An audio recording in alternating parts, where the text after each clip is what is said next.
Hi, my name's Corwin. And my name's James. And this movie's gay. You fucked it up, man. It's welcome to, because welcome this to is movie. this. This is this. Movie's gay. Whoa, this is this. Corwin, you were explaining to our guest how this works. And sometimes James goes into a tangent. I'm going into a tangent up front. Go into a tangent. Wouldn't it be cool? I'm someone who is, you know this from watching movies with me at my apartment.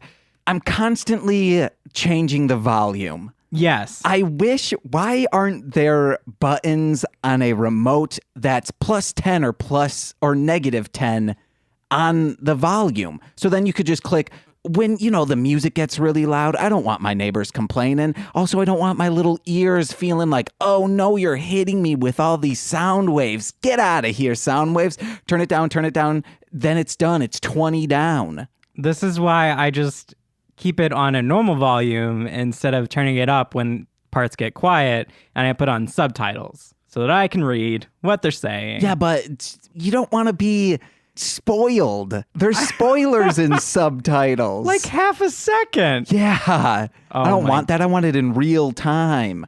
That's like when you download pornography and it's a little off the sound, and then you're totally out of it. I don't know what that's like. Corwin, he's hiding it. Because I think a business professional of his is in the room right now, and he's saying, no, guys. I mean, people listen to this, so, why would... A business professional is in the room right now. When I think of Corwin, I think of professionalism. Yeah. And if you're saying you're downloading pornography with the audio not synced up, that's not professional. Not professional at all. You need to sync your audio no matter what kind of video it is. I just learned a lesson. Many lessons to learn in today's movie as well. Today's movie was Pride from 2014. Oh, okay. I thought you were just never going to intro No, him. I'm going to intro it. So our guest that you were talking I'd rather about be nebulous.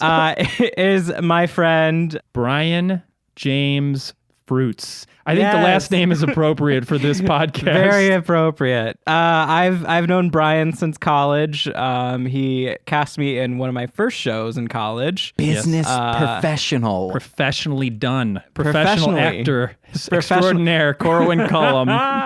Actor, theater management, box office, podcast, everything. I do a lot, allegedly. Yeah, I own a theater company in Chicago. Corwin's a big part of that. We're called Saltbox Theater Collective, and I guess I'm the artistic director, and it's good to be here. I'm excited. Hey, if you've heard our podcast and stayed till the end, you know about the Saltbox. I have, and I appreciate it, guys. I mention it every single podcast. I appreciate it. It's in every single description. Yes. We have to we have to keep we've publicized you on our social media, and we'll continue to do it after this. So amazing. We're very appreciative, and vice versa. I'm going to be a little honest. Maybe do a little more retweets on your end. We can do what you need. Whatever. We're going to help each other out here. I got you. Yeah. Corwin, did you ever listen to that Ranger Command episode Nicole and I did? No, not yet. So they do advertisements. They actually have advertisements. And sometimes when they don't have, Audible or things like that, they'll do an advertisement for their Patreon. Their advertisements are a minute tops. Uh-huh. I turned this into a 17-minute ad for their Patreon. And guess what? It worked. Nice. They got 10 new subscribers on their Patreon just because I made a joke out of the URL. Just every time they would be like, even later on in the episode, if they were like, oh man, podcasting, can be a little taxing on creativity and this and that. I was like, hey, but what will make it more special is if you get some people paying you for it. Patreon.com/Ranger Command PH. Professionally done. And you're adding ads for them on this episode. Hey. Great. Yeah. Guys, check out Ranger Command Power Hour. Nice. I don't know if Eric listens to this. I think he's tweeted at us. He will now. He better. Hello, Eric. I think so. I don't know. He might listen to the Nicole episode because he loves us.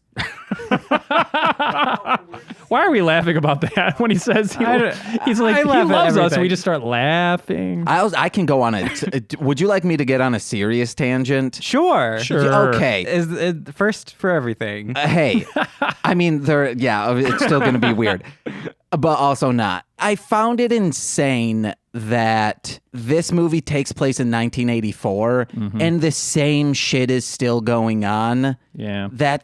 I don't know math, but that's years. And the only thing that can be changed is what we haven't been doing is punching bigots in the mouth. So instead of these peaceful protests, if someone comes up to you at a peaceful protest and starts trying to protest your protest or during Pride, just punch them in the mouth. That's going to make them go cry back to wherever they came from and not want to leave the house again. So guys, punch someone. And I'm going to be honest with you guys right now. If I entice a riot, if this weirdo entices a riot, guess what? It was bound to happen because if you see me, you'd be like, this kid's not going to be doing anything. He's not going to be inspiring anyone. My charisma's 0. And guess what? I know how to spell charisma because of role-playing games. I'm not enticing any riots. If it happens, it is not my fault. I cannot be blamed. It was bound to happen. All right. Well, speaking of 1984 in the movie, whenever we have a guest, if you're familiar with our guests, we usually have them do a quick synopsis of the movie. So put it on Brian. I will give us a quick synopsis. The last of this podcast movie. I heard was it was the one where James was in a really bad mood for like almost half of it. Was it a bad mood or was he just manic and you like kept going saying you're crazy? In a bad manic. It was the manic. No, it was. You used that adjective. You were like, it was he's just E-Cupid. Yeah, okay. I want to make sure. So I have to give a little synopsis, huh? Yeah, just I've never seen the film before. James, you have not either? I have not. Now, I'm the only one who has seen it. I've seen it multiple times. So I didn't want to look anything up, but as James said earlier, 1984 is the setting, the year, right? Yeah. And it lasts to about a year to 1995. London, Wales. I think we're talking about obviously the miners' strike, which was actually quite a big event, which I didn't know a whole lot about. Actually, I had to recall some of that, and then of course you're watching the movie, going, "Oh, that's very interesting." So basically, you have this group of young activists, lesbians and gays galore in this group, and they call themselves the LGSM, Lesbian and Gays Support the Miners. So I guess in a nutshell, So clunky. It is kind of clunky, but effective on many levels. And their legacy still rings on today through this movie. So it goes through the trials and tribulations of their struggles in order to be heard in support of another group, and that group support them. So it's one of those. So yeah, That's a little manipulative, though. It would be like me supporting another podcast in hopes that podcast would start shouting us out. No, because if even in the movie they started it, they're like, we're doing this because in this time we're enjoying this peace from the police. We're not having the police like standing outside our clubs. We're not having them harassing us. We're not having them beating us up. And you know why? Because they're doing that to the miners. Okay, yeah, so never mind. We're going to get them money and we're going to try to support them in whatever way we can financially because that's what they need. Because they need that to continue their strikes to win what they're trying to win, to get better wages and work and all of that. So what happens is because they're a gay and lesbian group, they have trouble with the mining union accepting them. So they just go to a random town in Wales and have that town accept the money from them. And that's what sort of starts their friendship with the mining towns and the mining union itself towards the end of the movie. But their whole goal wasn't to support another minority group and then, get piggyback off of it. That wasn't the intention. The intention was, I see something wrong happening and I'm supporting that. I'm supporting the people who are being wronged. And how do we support our commonalities, right? Like how do we just support each other? And of course, it's one of those movies where, and I'm not trying to sound like cliche, but it's one of those where it's like, hey, we can learn from each other, and within this conflict or people who are uneducated, we can hopefully sit back, listen, drink a lot of beer because there's a lot of beer drinking, which is all right, which is really good, and a lot of partying and a lot of good music in this film. So through music, beer drinking, dancing, we can all come together. Or punching Margaret Thatcher in the face. That's true. A lot of signs about that in this film. My mom will always post things like praising Margaret Thatcher, and I just want to be like, she was super racist and homophobic. She was a piece of shit. There was a lot in the face. Yeah, and I think Margaret that's Thatcher, not my mom. No. How it came off as Corwin saying was punch your mom in the face. I don't think my mom listens anymore. So you want to know what, guys? If my mom's being bigoted, I told you what to do. Start a riot by punching James's mom in the face. He said it first. He jests. We just had a huge siren go by, guys. It's fine. It's fine. They hear The things party like police. that. Oh, also, Corwin, Party I was gonna say something. Don't get any ideas about unionizing with podcasting. I saw it going. I saw the wheels turning. James, I'm gonna unionize. This is what's TC gonna happen. and I'm gonna Anissa and Nicole.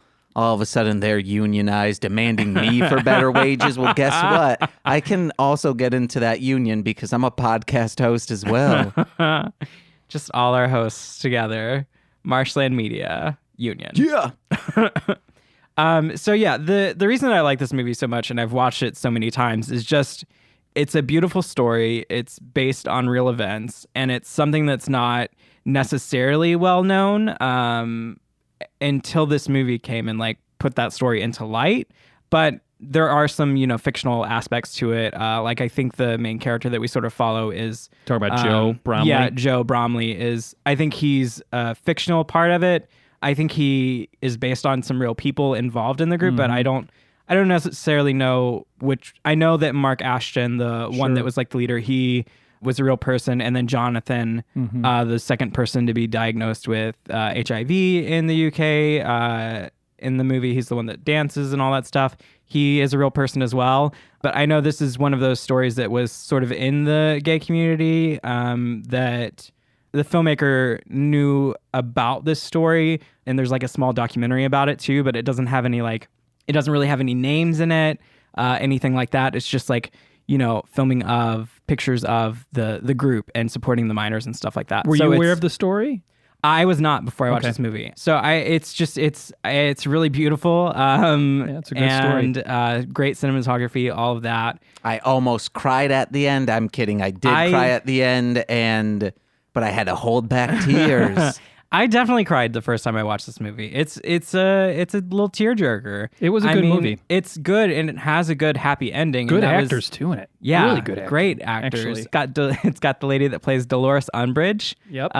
Even though she is repulsive in Harry Potter, in this movie she's actually very wonderful. Wait, and you love her. Who in Harry Potter are we talking about? Dolores Umbridge. I don't know who that is. She's like the teacher in one of the later movies for the Defense Against the Dark Arts. And then she becomes the headmaster after Albus. And this is Harry Potter spoilers. If you haven't watched Harry Potter or know anything about it, sorry. Freaking 20 years old by now. Yeah, but she's like a terrible person in the movie and books. But the actress in this, she plays Helvina. Something like that. She's one of the old ladies on the union group in that town, and she is sort of the matriarch and like hilarious. One of the matriarch, and she's like she leads a lot. Very strong-willed woman. Great. Wonderful. I didn't know about this story so much that when they introduced the minors, I was not sure if they were talking about under 18 people or literal minors. Then they were talking about, hey, 21 is minors for the gays. So then I'm like, oh, they are talking about young people? No. But then no. No, they're and talking they made about a joke about minors. that too, didn't they? In the dance club with the two straight gentlemen, and they say to the two women they're trying to pick up, and they're like, we're minors, and they're like, ugh. But it was funny, but then of course they still got the girls. Yeah. Because dancing brings people together. It brings people together. And I also learned from this movie, dancing makes you a better, in their words, womanizer. Yeah, I mean, was blown away by that. I can't say that I've gone and seen someone attractive dancing and I haven't been like, oh hello. Like, dancing's a very attractive thing. It can be. You gotta dance. You gotta learn to dance. It's beneficial to you. Did I tell that story about dead arm dancing last week? You did to me personally. I don't know if you told it on the podcast. I think it was on the podcast. Do some dead arm dancing, guys. It's where you just shake your body, but your arms go limp. It's fun. Yeah, we did talk about it because I said that it was reminiscent of the Bernie. Yes. Bernie Sanders. I remember that. From Weekend at Bernie's. Yes. That Bernie's. Yeah. That's funny. Overall, the movie's great. There are some good moments. You do see some conflict and stuff in it as well. Brian was yelling at the screen that I was. He was like, no, I don't want it to be sad. Yeah, I was like, it's going to end right now. And it kept going. And then it got worse and sadder. And I was like, no. But then it ended, of course, on the big Pride Parade moment. And that's when I cried. Yep. That was good. Yeah. And like in real life, the miners did lose their strike and everything, but they still supported the LGBT community. And it says that at the end of the film. It's got, when you watch things based on true stories, it gives you the little snippets of what happened to people and what's going on afterwards. So rights for gay and lesbian people were passed in part thanks to support from the mining unions. Yep, that's true. In London, so that's why this movie is like such a big deal, and it's what happened in the movie is such a big deal. And the reason that I chose this movie this week is because we are getting close to Pride Month in the United States in Chicago. So that starts in June. So we're going to be watching some specific movies that are hopefully good for that month and having some great guests throughout the month. You're not going to explain the big event thing we have planned? Okay. No. Wait, when are you then? So next week you'll... Maybe. We'll see. We See talked how I about this feel. beforehand, So, right? yeah. Okay, yeah. I'm not going to say anything. And then, but next week's podcast, we're going to watch one of my favorite recent movies because it's my birthday. Hey. So that's what that's for. No shirt and suspenders like in the movie? No. I realized that's a party too. I learned a lot. Learned a lot. It's you actually brought me to my first gay bar. I knew exactly where you're Memphis. going. I did. I did. It's called the Pumping Station. It was, and there was a tree house in the back. Yeah, there was a tree house in the back. We didn't go up there. I know that I did not go in the tree house. You didn't have your wallet, so you had to leave. Oh my gosh, you got a great memory. Yeah, so there was a homeless person outside being very antagonistic towards us. Yes. That was great. I almost got in a fight. You did. Not with somebody from the club or the establishment. No, somebody from like the streets just being a bigot. Actually, yeah. And I said, James would like this. I remember yelling out loud going, if you don't get away from me and my friends, I will punch you in the face and kill you.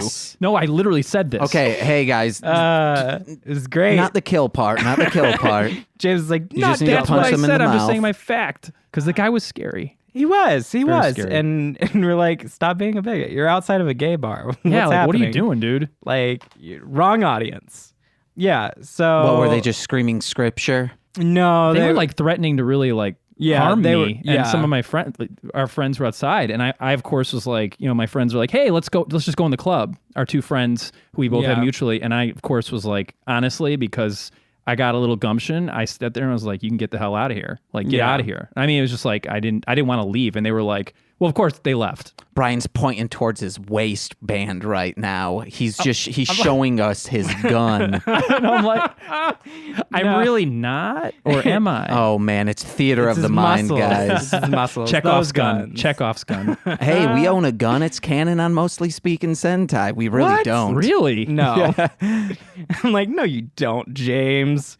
We wrote down a lot of notes. I had a lot of notes. Why did you write down notes, James? I know we were talking about this during the movie really quick, but because when it's an unbiasedly good movie, meaning Gay Bed and Breakfast of Terror, I found to be a great movie, but I know biasly it might not be. Sure. So for those movies, I write a bunch of notes. I can make laughy goofs, and for this, I just was enjoying it. No, I agree. I did write down, 5 and 5 minors are gay. That is a fact that came out. He said one in 5 people are gay, and then everyone started leaving. So James is like 5 in 5 minors are gay. They're all leaving. They totally took off. They're like, oh boy, gonna get found out. Yeah, I was trying to, as I watched the movie, I'm interested in themes. Yeah. So I'm going to share if you don't mind. Do you mind if Go ahead. I share some themes? I circled some things that I don't know anything. I'm not gay. I'm not straight. I'm not a lesbian. Let's just say I'm watching it with just new set of eyes. Newborn baby Brian. He did put in new eyeballs right now. I did just now for this moment. Here's a couple of things. I don't know why I wrote them down as the movie went without spoiling it. There's much to learn from the elderly. It's okay for men to dance. Straight men, don't be afraid to allow gay men to teach you how to dance. Yeah, they'll teach you how to dead arm dance. Yeah, and dead arm dance. Here's another one. If someone calls you a name, this is actually a good one. If someone calls you a name, own it. Brand it. Yeah. Here's a good one. Don't talk during bingo. Drinking helps a lot in every situation. Here's another one I wrote down.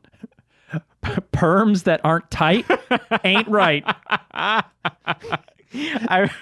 wrote down that too. And what's the one about the megaphone? If you got a megaphone, what is it, James? Oh, wait. What did I write down? I don't know. I wrote down some. This is what I wrote down.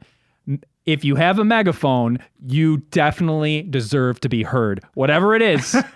I had a friend who, I don't know if he still does, but ran a Boy Scout camp. And once he became the manager, the number one person there, he messages us in a group chat and he's like, I just found out you can buy a megaphone for $25 on Amazon.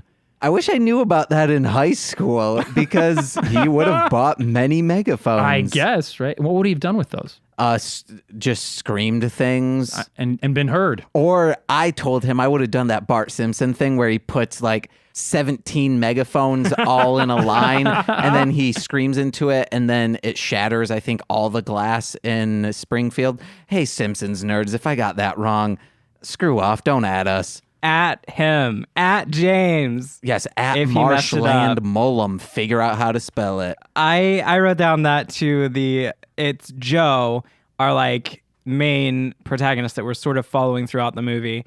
He was outed to his parents and he's finally leaving home because they don't support him and going out on his own. And it's during his older sister's baby shower. And she's standing there with her husband and he calls the husband a dick. And then he tells her, he's like, Tina, that tight perm doesn't suit you. It never has. I'm sorry. I'm sorry. And he's out. A couple other good lines in there. Beautiful. Your gays have arrived.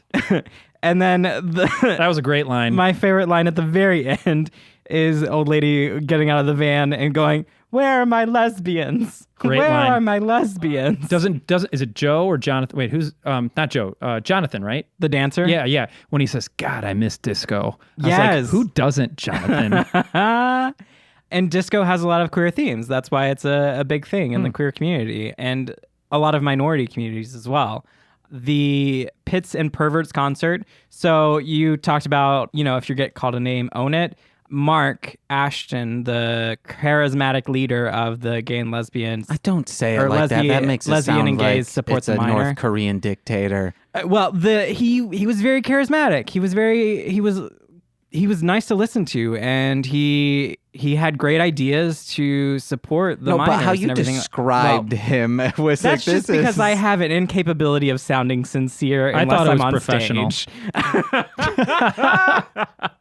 So he says that he's talking to Joe, and he's like, Joe, this is one of your lessons for the Joey. gay community. One thing that we do really well is that we take the things that are said about us, the negative things that we're called, and we take those and we make them our own, and we own them. That's why we have the words queer. That's why we have lesbian and gay. All of those words are words that were used against us negatively. And the gay community has over time reclaimed those words and taking them for our own. So that's what they do when the union finds out and the world finds out that this lesbian and gays support the minor group has been supporting these miners in Wales, and they, have a lot of negative publicity around it. Mark is like, no, this is publicity. We're going to take it and own it. No one would have heard of us before, so, we're going to use this. And they put on a big concert, benefit concert for the miners to raise money, and it's Pits and Perverts. And the T-shirts they had in there, I was amazing. It was like a zine. It was. My wife is into fashion. I go, I have to buy her one of these T-shirts. So if she's not listening to this yet, I'm ordering you one of those. That T-shirt is amazing. It's a week. Look it up. It's not on Etsy. Not we thought it would be. Me and James were like, it's got to be on Etsy. No, I didn't check Etsy. I but, did. Oh, I you did right away during the movie, and I'm like, it's not there, but it was on like 100 other sites. It's a great shirt. I'm sure. Like, this movie came out in 2014, so I'm sure they have merchandise associated with it, and that definitely should be one of the shirts. And that was also a moment where we see Joe. So Joe is this character who, in the beginning, he's, with his family and stuff, and he goes and sees the Pride March. That's the opening movie is the march in London for Pride. He sees that march, and he sort of gets pushed into it because a can is thrown at him. And then he grabs a banner from one of the guys and is like, oh, I just wanted to be on the sidelines. I didn't want to be very visible. And like the banner just says like queers in big letters. And it said something about visibility better than something else. I don't remember what it actually said. Blatant and then something that rhymes with blatant. Yeah, I missed it writing it down. The sign wasn't there for very long. But it was basically saying that it's like, hey, look at me. And Joe, who is like, oh, I don't want to be visible, is basically put into a spotlight. And shortly after that is when Mark comes by with the, hey, we're starting this new group supporting the miners. That's what we're going to do. So this movie takes place over an entire year because the end of the movie is the Pride Parade the following year, which they tried in the movie. They were saying they were going to relegate all the activist groups and stuff to the back if they're going to use their banners and stuff. And they're trying to say, no, we're just going to have a party. We're not going to have, this isn't going to be a march. So then all of the miners show up to march with the support groups and the activists and that stuff. Group becomes huge. Yeah. So they're like, well, it's not a party anymore. You got to lead it. There's too many of y'all. You have to be in the front. Which is a nice way to end that film. And a good story. Yeah, it was a great story. And especially because even though the miners lost their strike, they still came and supported the lesbian and gay support the miners and the lesbian gay groups. So that's why it was great. But we see Joe, we see a journey through Joe throughout the whole movie, which is beautiful to see. We see him, he's closeted, doesn't really know anything about himself yet. And you sort of see him come into his own in sort of a leadership role, like especially when they're organizing the Pits and Perverts concert. He is like, I'm the photographer they say that he's their actual photographer. He's like the official photographer for the group and stuff like that. And he's like telling people, really push those T-shirts and like really owning himself and owning the responsibility that he has in that group. So it's nice to see that. And then immediately he's outed to his family and sort of gets scolded, reamed. Yeah, and outed. He's outed and he's like stuck in his home. His parents kind of those scenes are just awful to watch. Keep him in his home and away from his friends. His friends come by. They lie about them coming by, saying that it's other people, not his friends, until he decides to go out and move out on his own. So it's nice to see his journey, his like whole arc throughout the movie. That's all I have to say about that. But yeah, beautiful. Ooh, like that Weird Al song. Is your Weird Al song beautiful? No, that's all I gotta say about that. It's the Gump song. Butter sandwiches. We got to talk about it. Oh yeah, man. We were watching this, and then all of a sudden, I thought it was a very metaphoric moment. It happens James right is after. Like, what? Okay, let me explain. Let him rant because I don't James know what the rant. metaphor is on specifically what I was saying. They were making butter sandwiches where they were buttering two pieces of bread, then pushing those popping. together. So it's just a butter sandwich. So why not just bread one piece and fold that piece in half, then cut that? It's the same amount of food and less work than buttering to pushing them together, then cutting it into triangles to make 4 pieces. Triangles, James? Buttering both sides of the bread? 2 pieces of bread? Combining equally 2 pieces of bread? I think we have our metaphor. I do not think the filmmakers were trying to do that at all. Who was buttering the bread? What was their stories, right? Think of that. During the buttering bread scene. Talk about the characters, because you've seen this movie so many times. It's the 2 elderly characters. Yeah, they're older. It's Helena, Helvina. Helvetica. And I can't remember. Is it really? No. I was like, that was fun. You were very serious there. It's like Helefina, I think it's how it's said. But they're Welsh, so it's like Helvina. And she's straight. Yeah, she's straight. This is important for my metaphor. She's talking to her longtime friend, and I don't remember his name right now. I think he was played by the actor Bill Nye. Bill Nye, not the science guy. Yeah, he's a villain in a lot of Theater. stuff. He's awesome. got a very unique voice and like presence, just beautiful. But he comes out to her in that moment, and then she's like, "I know, I'm aware." I've known As they since the 60s. butter bread together. As they butter bread together, both sides of the bread equally, 2 slices, both buttered, combined them. Triangle shapes. She was like, no. Triangle. Yeah, okay. She says it. She's okay, like, no. I forgot, even though throughout the Be entire comfortable movie, I with was the like, yeah, triangle. the triangle is... Yeah, because he cut it right in the middle. Like, Yeah. people don't like it. And she was like, no, the triangle. Yeah. And I think that's Okay, you want to know what? Yeah, yes. you explained But James, that beautifully. it was, when I first saw it too, it was frustrating. Because I was like, first of all, butter sandwiches? Well, and that happened right Cholesterol. after. It happened right after the. It might have been margarine. The union said that the union voted no. They, this To margarine? They voted no to the lesbian and gay support the minors. They said that no, this is embarrassing us. I'm just trying to be a jerk. So they voted no to that. So they didn't have that money anymore. So that they were bringing in. So Margarine they need may to be spread cheaper, out but we will food. stay at butter. We will stand strong in this kitchen, united. I stand butter. I don't stand margarine. I'm not a fan of margarine either. I like margarine. But if it brings like people butter. together, I'll have it at every party I ever throw. The only thing here, I have a question. This was a legit one. This is where I feel I literally asked this to Corwin during the film. Remember like the after hours party? Yes. When they all came together after the Pits and Perverts concert? Yes. What the heck? I was like, where are they all going? Why aren't there women allowed down there? When the men in the black leather and the dark party downstairs, and they were like, no, it's a men's only thing. And I was literally like, Corn, I'm like, what's going on down there? How I took that was, hey, this isn't for women's eyes to see. Sure. No, I mean, it's like Am I right? What is it? Corwin, explain there's- to the straight man I am. I mean, not even just like that, but it is a thing in England and stuff. There are gentlemen clubs where it's just men. Women aren't allowed in it. But in this particular instance, it's basically a leather club. It's a gay leather club.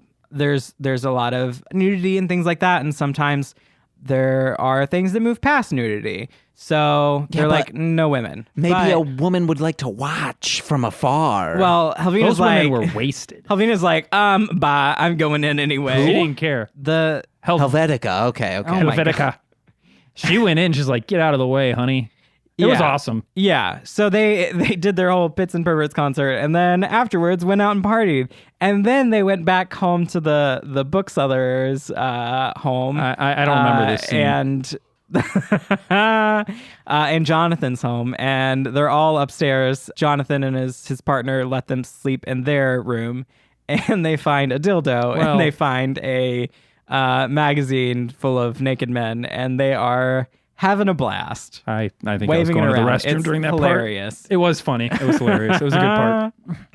And James is like, don't touch someone else's dildo. You don't know if that's been cleaned properly That's what he or said. cleaned at all. or cleaned at all. I mean, they were slinging that around. And they- Unless you find the person sexy, then go for it. Just Don't- grab that no, dildo. No, Helvetica. no, don't. Smell it a little. No. And if it doesn't smell like a kind of bleachiness, well, no, then guess no, what? no, It's good to smell. Because bleach like will an hurt alarm your clock. nose, but if it smells kind of like chlorine, that Jesus. might be semen. Oh my God, Because that's what semen James. smells like. I've also been told it smells like pancake batter. What? Yeah, there's an entire Sarah Silverman program song dedicated, like the punchline of the joke is, it smells like sperm, but when it's baked, it doesn't taste like sperm. I'll show you the song later. Okay, news to me. And that's I think that's I don't have a lot. Where do of, we transition from there? I don't know. I don't know. James took. I'm it just way taking. off the I mean, tracks. I was just listening, going, "All Okay. right, I learned a lot again." Also, that girl who sings in the town hall, she's just looking for attention. That's a James Yeah. had another rant. But actually, though, it was a good point because all of a sudden she just starts. Well, why don't you describe the scene, James? Yeah.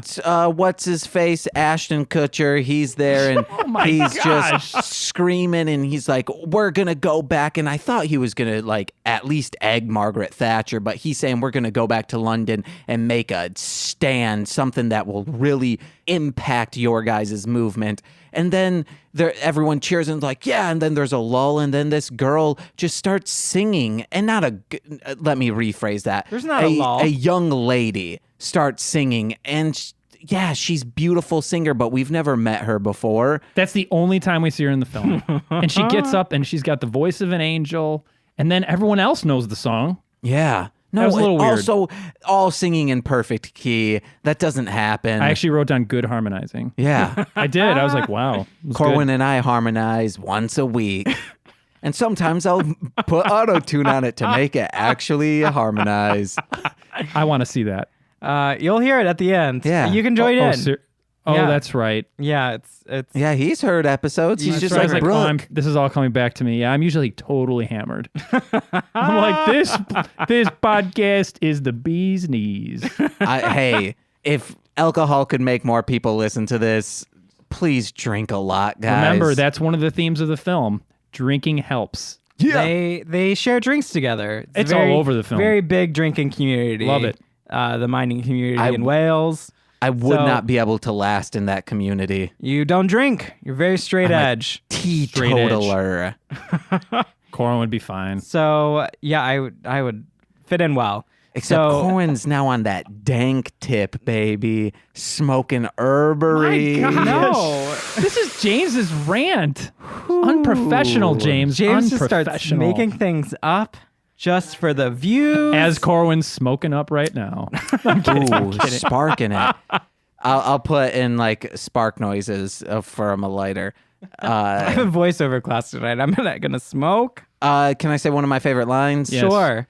I don't believe what they say about us, so why would I believe what they say about them? Talking about the newspapers saying bad things Maureen. about the Prits and the Previts. The Pits and the Perverts. You just can't speak. It's fine. Can't speak. They also mention one of my favorite lines is, "Oh, it's 16 years old for the breeders, 21 for us." She's saying that Joe is illegal because he's 20. He's not 21. He's not old enough to be there associating with them. So he's got to be 21. But for straight people, it's 16. It's fine.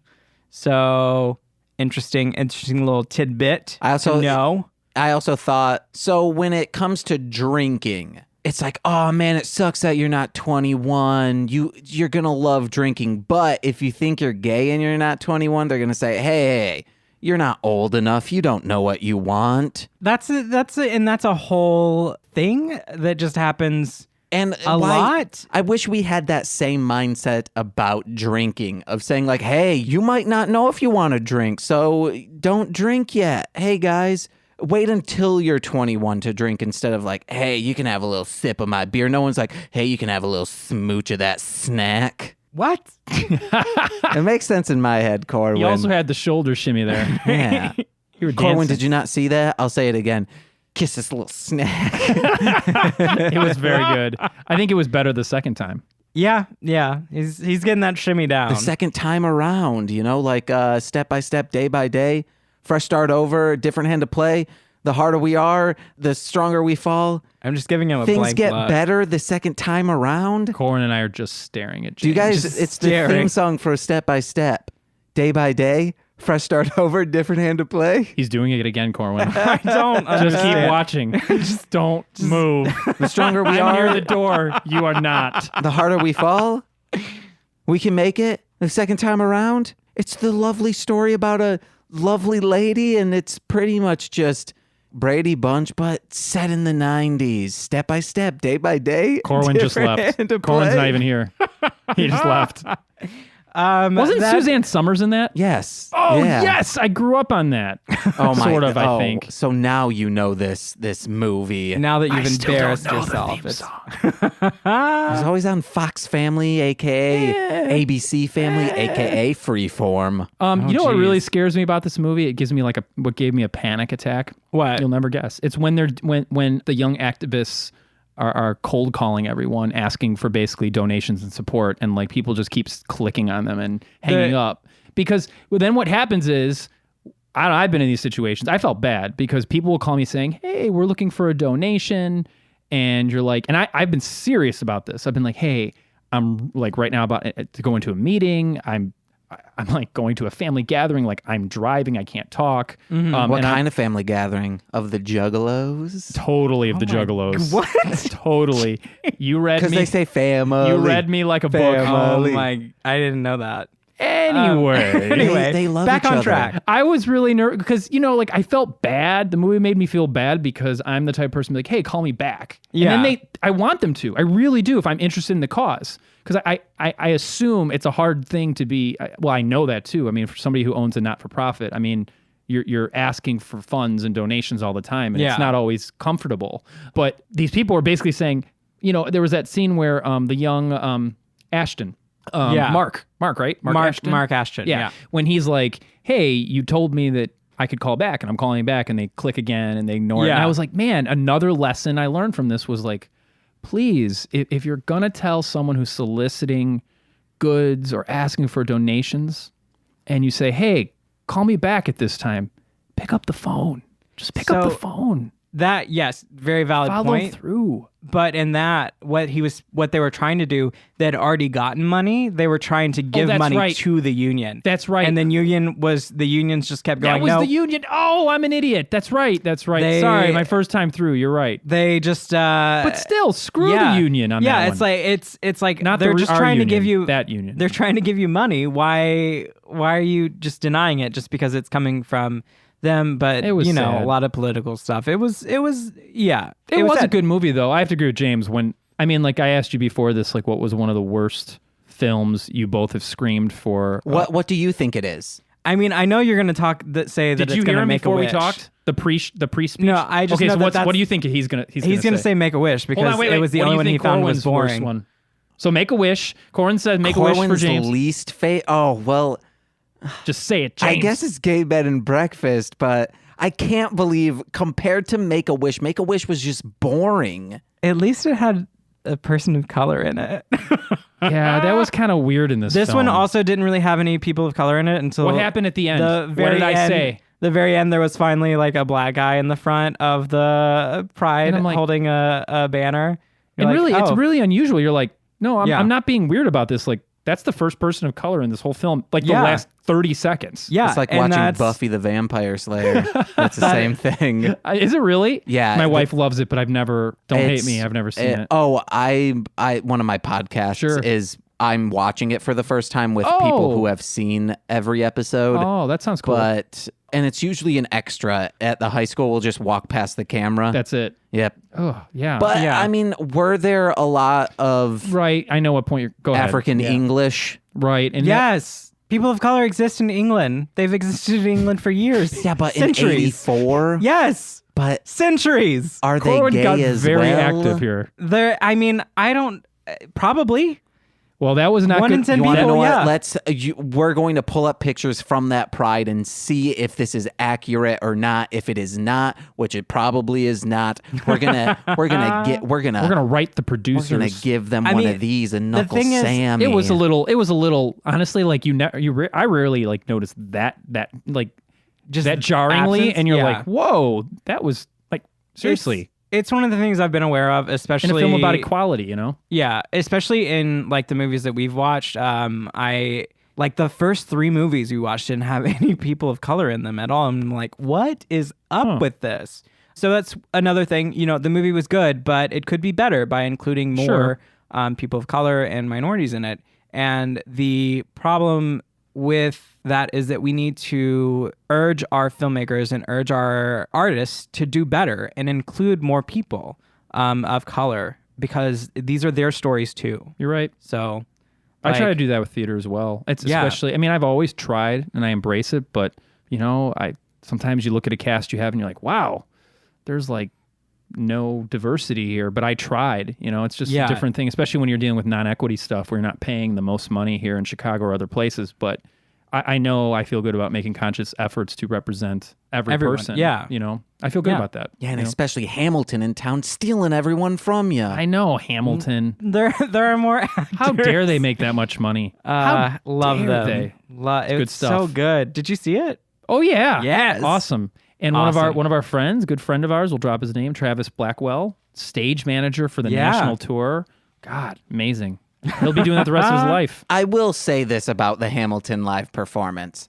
If you are like, oh, the tickets are so expensive, I can't afford this, just listen to it on the soundtrack. You still get something. I think it's better on soundtrack. I mean, it's not that it's better. The musical is written in a way that it's sung through. So there are a few musicals like that, and Brian can probably expound on that more because he has a more Rocky Horror, talking about bigger, like Les Miserables and like Les Mis. Yeah, just like musicals where there's not really much dialogue. It's so you can get the whole story. It's very operatic, like, right? Yeah. So Hamilton's like that. There's like maybe 2 lines in the show that aren't on Without the soundtrack. any music, yeah. Yeah, that's it. And it's like it's like maybe once in the beginning or right there at intermission. Like it's just there's not a lot that you're missing from the show if you're just listening to the soundtrack. You're so right. there are a lot of shows like that. I can't think of any off the top of my head that are similar. I go right to Les Mis. I mean, that one's such a great story and a good show, and you're like, you can just listen to that soundtrack and you just feel like you see it. And I agree. I think Hamlet's one of those where you can visualize it by just the soundtrack. Yeah. Hamilton, sorry. Yeah. But I will say, you know, I'm not one of these type of people to listen to that soundtrack all the time. Be like, it's on my, phone and I'm listening to it while I work out. I don't do that, but I do appreciate I appreciate everything it is in terms of spectacle. That's great. Yeah. Very, very, very smart. Well, especially because, it is one of those that's big and it's very commercially successful and everything. So the tickets are expensive. And if you don't win the lottery, you can pay a lot of money or you end up paying a lot of money to see the show. But one of the great things that Lin-Manuel did is because the entire show is basically sung through, you can listen to the soundtrack and you're hearing the whole show. You're not missing anything. Studio, guys. It's crystal clear, professionally mixed. Professional. And then you can just watch YouTube videos of some of the numbers that you want to see, point. like Burn and Skylar Sisters. I don't know what that song is specifically, but yeah, real good show. The whole point was to include more diversity in your artistic pieces, things that you produce, producers, and it's directors, not always writers. easy. It's not always easy. It's not really easy, not. but it's one of those things that you should challenge yourself. I agree to do. 100%. I'm going to be honest. All the podcasts that I have produced on Marshland Media, it's either women, people of color, or not straight. It's very easy. I'm kidding. I just happened onto this. Just had a whole bunch of friends. We didn't talk about Maureen at all because she sucks. She's the one thing in this movie that you're like, God, I hate her so much. She's the one that in the movie she's against the lesbian and gay support the minor group coming in. She tells the paper about the stuff happening to try to, make the lesbian and gay support the minors group LGSM go away, and she's just so vehement and gross and nasty. And she uses her dead husband to say, oh no, he wouldn't have wanted this, but her husband's older brother is the one that came out as gay, and he's like, my brother wouldn't have liked what you're doing. At the end, we do see that one of her sons does come around and start being supportive. It's one of those things that I didn't actually notice the first two. It's a little times victory. I watched it. It's the last one I watched. So it's a little tiny victory. Yep. This does remind me, and it makes me wonder if this situation had the same backlash. So in places, I think in Detroit and other areas that have a large Muslim community, like people are assholes, and the Islamophobia, is that what it? Yeah. Yeah. So that's like super in, I guess, with bigots. So Satanists have gone out and reached out to the Muslim community and said, like, hey, if you guys need either protection or if you just need someone to help you get your groceries, we're there for you, because it's fucked up that this is happening to you guys. And I wonder if there are people in that community who are saying, we don't want the help from these people. Well, other more progressive people are saying, no, they're clearly good people. They're helping us when no one else will. I have no words for that. So, no, we see people being jerks like all over, but you do see good stories come out of that. So, like when there are like a couple of articles about Muslims praying and things like that, and like Christian groups surrounding them to like support them, or Christian groups praying and being vulnerable and having Muslim groups like support them and protect them. So like it's good, you always have jerks, but then you have people that do come together and support them. And we see that in this movie with the mining community. Most of the community comes together and supports that group. And thanks them and considers them heroes for supporting them financially and raising money for them, because they actually did raise more money than any other support group and consistently raised money. Yeah. I think the little thing that I pulled up said that they raised 11,000 pounds in a year. That's great. Which is a significant amount of money in that time. So especially in the 80s. We got to see inflation and what that would convert to in dollars. A lot of money. A lot of moolah. Yeah. So Maureen she sucks. There was no redemption for her at all. Yeah, didn't I turn to you at one point and I said, I bet she's the bad one. And you're like, oh, she's disgusting. She was such a villain. She was so mean. Her thing that she says, like, when they're like, we can't have all of them. There's a lot of people here visiting us. We have a lot of guests, and our community supports guests. We're very hospitable to guests and stuff like that. And they're like, we need to use your house. You need to take a couple of them in, so that they're not all sleeping on the floor together, so that they're comfortable. And she's like, I'm not taking any of them in. I'm concerned about AIDS. So she's just like reprehensible. Like, she's just awful. Well, and you brought up, of course, the AIDS epidemic, and I'm glad they touched. I mean, I was assuming they'd have to touch upon it during the mid 80s, but it still blows my mind, whether it's Track Through Theater, whether it's Angels in America, or what's the one I'm thinking of? The very famous one. Normal Heart? Yeah, The Normal Heart.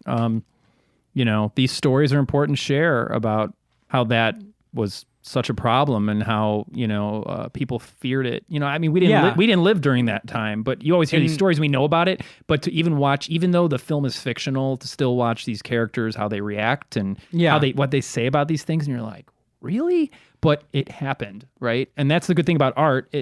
The good and bad thing, it imitates life, the warts and all, Yeah, and I mean, it's good that character existed so that we saw that conflict, and we did. I'm glad they brought that up to mention it. Honesty, in the awareness.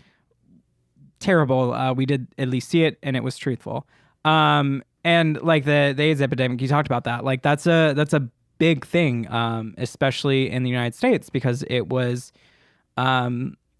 pushed under the rug in a way, politically for so long that so many people died from it. And not just people in the queer community, but minority people, all of that.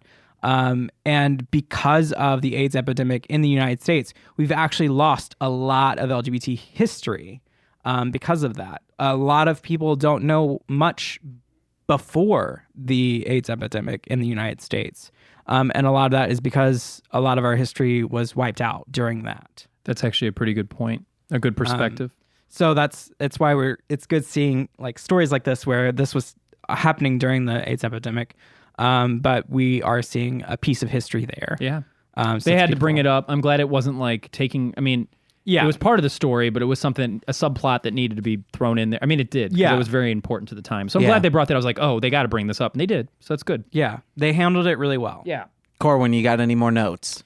I have random bits of notes, but they're not really relevant. All right. I know. I did like that. I don't know who said. I think it was the guy that said he was gay. God, I wish I remembered his name. But he said after they were trying to move people around to different houses so that they're more comfortable, he said, I'll take more in, not the lesbians because of their diet, but I'll take another gay or two." Oh, that was good. They were vegan. It was just didn't like, we have meat. I can't feed Do you have any pressing notes? No, if you ever meet Corwin, there is someone in the film, maybe two, that reminded me of Corwin. Nobody of Beautiful James. compliment. But it was Beautiful a compliment, compliment. I think it was. So anyway, that's it. Yeah. Would you recommend the movie? Absolutely. Yes. Yeah. That was me also saying yes. Corwin, what you got to plug? Or you, Brian, what do you have to plug? Because that's going to eat up all of Corwin's plugs. Oh, sorry. I don't want to. All good. Eat them up. Well, okay. No, we have a show this summer. We're doing the Scottish play this summer at the Edge Off-Broadway Theater. Runs July 12th through August 4th here in Chicago. I'm in it. Corwin's in it. He's playing one of the Thanes, so he'll have a really cool weapon and maybe show Yes. some leg off and some kilt. Yes. Maybe. Good beard he's got going. Long story short, we're not for profit theater company. We are a Jeff Award-winning theater company. And check us out at www.saltboxtheatre.org. Yes. Wait, what play are you guys doing? Macbeth. Oh, okay. Well, The Scottish play. You're not sorry. supposed Yeah, to say it. I was just making Fine. sure. I'm not- just like I'm in not- it. I can I say it. know. It's fine. It's not Theater really- of the mind, guys. Nerds. Nerds. I Starring did. Mighty Morphin's Power Rangers star Jason Narvi, who played Skull. Yeah. Yeah, so he's actually playing Macbeth, so it'll be pretty awesome. It's gonna be Nice. awesome. Be acting alongside him. I say some lines to him. It's great. I also forgot in the movie. I'm gonna say one last thing from the movie real quick. When the brick was thrown through the shop window and the bookstore that said like pervert, and then they threw in firecrackers after.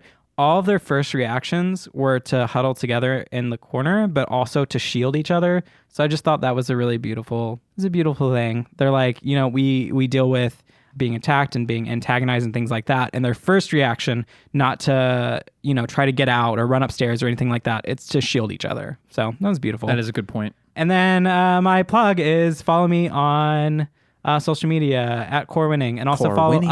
us on social media at This Movie's Gay. On Twitter. Yes, on Twitter. Yeah, and we're at Saltbox Theater as well. Yes, follow Saltbox and come see our show. It's gonna be beautiful. Woohoo! Hey guys, listen to my other podcasts such as Mostly, Speakin' Sentai, What the Hellmouth, I'll Get There. I was gonna say This Movie's Gay. And in a couple weeks, you'll be able to hear me as a player character on the currently going D&D podcast, Hit It and Crit It. Also, listen to my rap music, Marshland Monster. You can find that on SoundCloud or on our website, mlmpod.com. That's M as in Marsh, L as in land, M as in media, and then pod.com. It's real good, guys. You can download all my music for free. I got a new one coming out in a couple weeks. This was great. I really appreciate Yes, being thank here. you for- you both do a thanks for great being job, here. and I appreciate the podcast, and I know some Thanks friends of for- mine who listen to it. So I wish you both the best. Thank you for being on the show with us today and watching the movie. It was a good experience. Glad I got to introduce you to Would you call it gay cinema? some gay cinema. Cool. Yeah. Cool. Beautiful. Yeah. All right. All right. All right. I've been James. I've been Corwin. I'm Brian. Yes. Bye. Bye.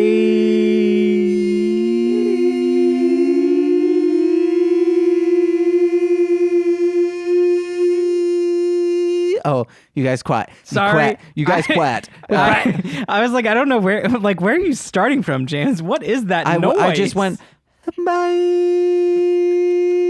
That was good. That's I was just doing a note, Corwin. It's still recording. Bye, guys. Bye-bye. Bye. See ya.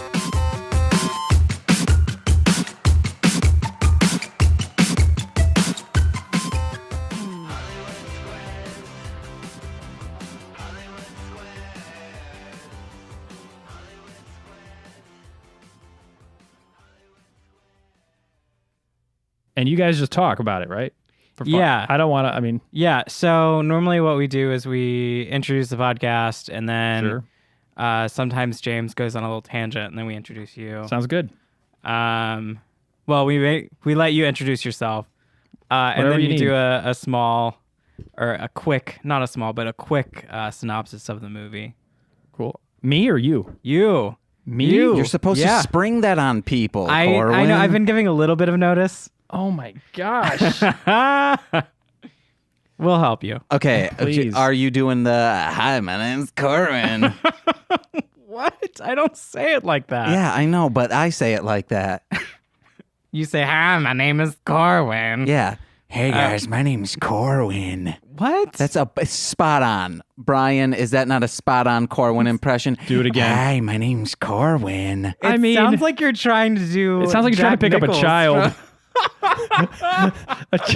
One of those street children you saw, the street youth. Street God, youth. stop trying to pick up the street youth, James. Street life.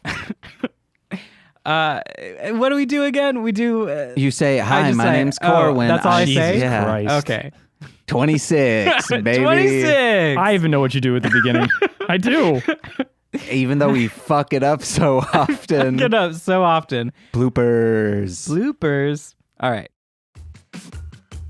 This has been a Marshland Media production, produced by James McCullum. For more content, please visit mlmpod.com. To support our network and have access to exclusive podcasts, head over to patreon.com/MLMpod and sign up today.